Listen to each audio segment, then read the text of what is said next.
Os bastidores da tentativa da TV Globo de encobrir a posse ilegal de um terreno público em São Paulo. Meses atrás, o jornalismo da Record mostrou que a Globo invadiu o terreno que pertence ao estado de São Paulo, ao lado da sede da emissora. Agora, a TV Globo anuncia a construção de uma escola técnica no local em parceria com o governo de São Paulo. Uma tentativa de mascarar, ao mesmo tempo, a ilegalidade da Globo e a omissão do Estado.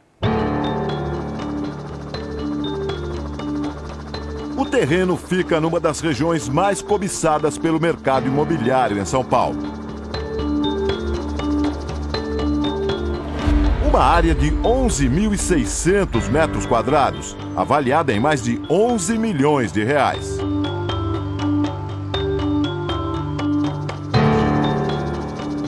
Área verde em praça pública, patrimônio do povo de São Paulo, ao lado da sede da TV Globo.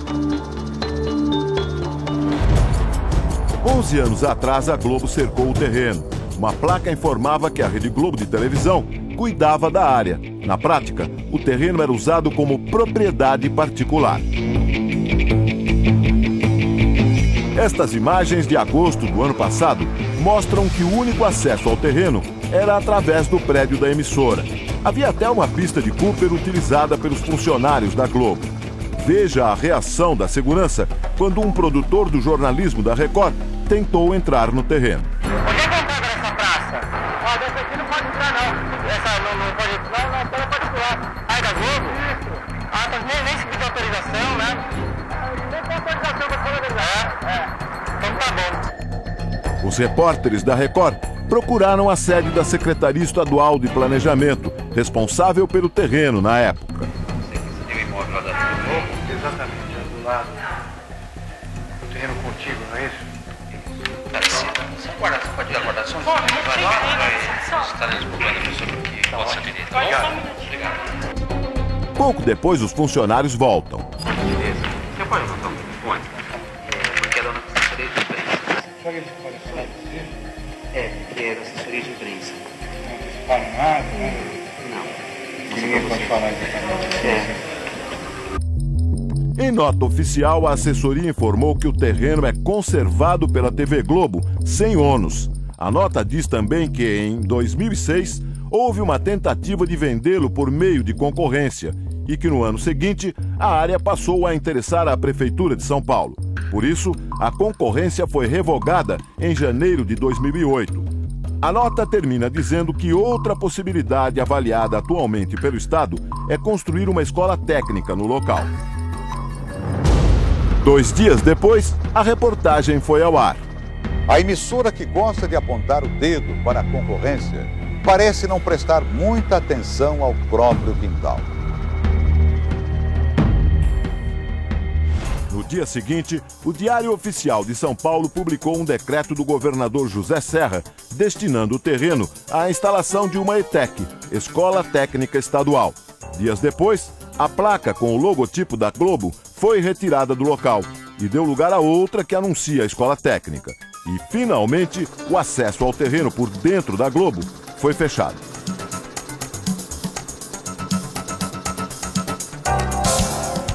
Sete meses depois da denúncia divulgada aqui na Record, o terreno voltou ao noticiário, desta vez na própria TV Globo. Estas imagens foram divulgadas pelo governo de São Paulo. É o evento da assinatura de um convênio com a emissora para a construção da escola técnica. A Globo noticiou o evento como um projeto de formação profissional tocado a 4 mãos e informou que a escola será construída pela Globo em um terreno vizinho à sede da TV e que pertence ao governo do estado.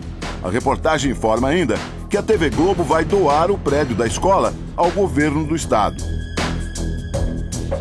Sobre os anos de ocupação do terreno, nenhuma palavra, nenhuma explicação, nenhum pedido de desculpas. Ou seja, por trás do que parece ser uma boa notícia, está a tentativa da Globo de esconder a ilegalidade.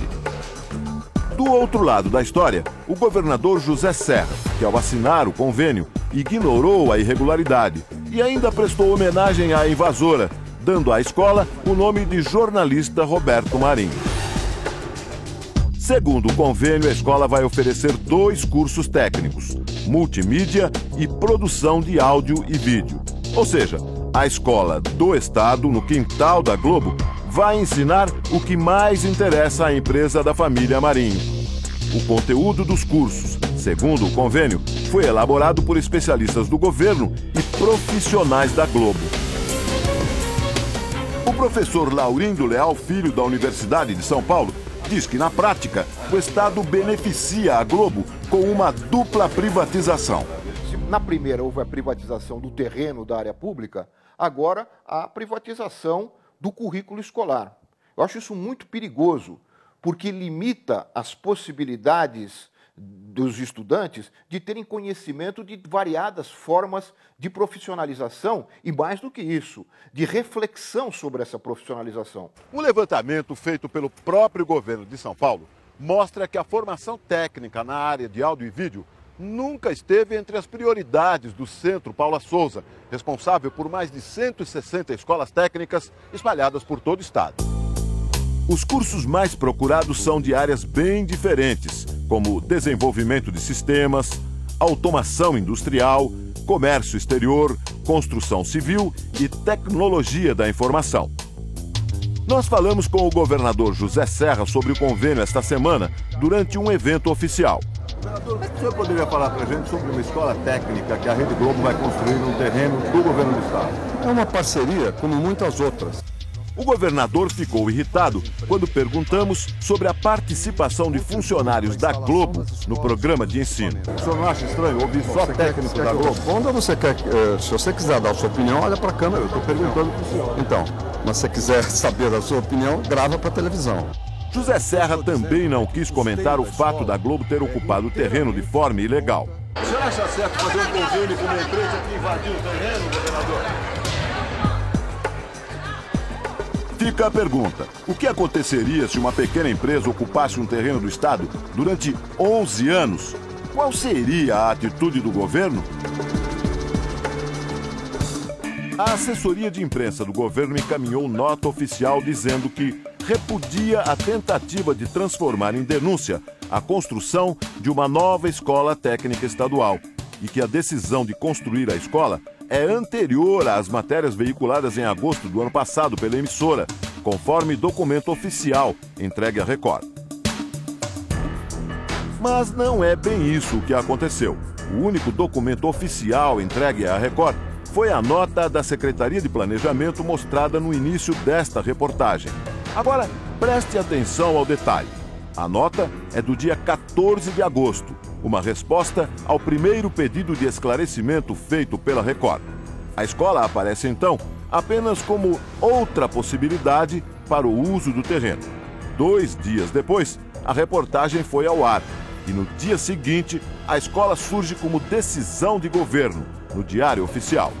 Eu estranho o fato dessa escola e desse convênio ter sido assinado somente depois de ter acontecido a denúncia do uso irregular daquele terreno. Eu fico me perguntando se, caso essa denúncia não houvesse sido levada ao ar, se essa escola sairia. Neste sábado, a Globo publicou um anúncio em jornais para dizer que se orgulha de financiar a construção da escola técnica e informa que tinha um termo de autorização de uso do imóvel para fins de guarda, limpeza e conservação. O anúncio só não esclarece por que a emissora cercou a área para uso particular. Veja o que diz o especialista em direito administrativo da Ordem dos Advogados do Brasil. Autorização para preservação não significa autorização para uso privado exclusivo a portas fechadas. Um exemplo correto de cooperação é esta praça, na zona oeste da capital. Quem cuida dela é uma empresa do ramo hospitalar. Não há cercas e o acesso é livre a qualquer cidadão. O Domingo Espetacular consultou vários especialistas em avaliações. Segundo eles, o aluguel de um terreno como este pode custar por volta de R$90 mil por mês. Ou seja, se a Globo tivesse de pagar pelos 11 anos de ocupação do terreno, o Estado receberia em valores de hoje cerca de R$12 bilhões. há que se investigar também se houve, ainda que em tese, o prejuízo ou não ao erário. Se houve prejuízo ao erário, o erário deve ser, o patrimônio público deve ser recomposto. A dúvida sobre o verdadeiro dono do terreno confundiu alguns jornalistas. O site Comunique-se publicou que o terreno foi doado pela Globo. Mais tarde, a informação foi retirada do site e substituída pela frase: a escola deverá ser construída em um terreno do Estado. O mais curioso foi a explicação no final da reportagem. O texto inicial dizia que o terreno para a construção da ETEC teria sido doado pela emissora. A informação foi passada pela assessoria de imprensa do Estado de São Paulo. A tentativa da Globo e do governo de São Paulo de encobrir a invasão do terreno também foi motivo de ironia entre jornalistas da internet. Marco Antônio Araújo, do blog O Provocador, noticiou o caso com o título: "Toma que o terreno é meu". Diz ele: "Vamos combinar um negócio? Vou invadir o quintal da sua casa. Não vou pagar nada por isso. Também vou proibir sua família de entrar na área. Para garantir, vou colocar cerca em volta, com seguranças. Depois de anos, porque eu sou bonzinho, vou devolver o pedaço. Mas só se você me agradecer por isso. Detalhe, a tal escola vai formar profissionais de quê? De multimídia, áudio e vídeo. Quanta generosidade!" O líder do PT na Assembleia Legislativa disse que vai pedir explicações ao governo de São Paulo. Os indícios nos levam a compreender que houve privilégio, houve um atendimento especial para interesse privado com recursos públicos. Nós procuramos saber se o Ministério Público Estadual tomou alguma providência em relação ao terreno ocupado pela TV Globo. A assessoria de imprensa informou que depois da denúncia da TV Record, foi aberta uma investigação sob a responsabilidade da Promotoria de Justiça do Patrimônio Público e Social da capital. O promotor do caso, Carlos Cardoso, não quis gravar entrevista. Ele alegou que a investigação ainda não foi concluída e que só depois vai falar sobre o caso. Um patrimônio público. Uma invasão de terreno. A omissão das autoridades. Uma troca de favores. E a velha estratégia do jeitinho para encobrir a verdade.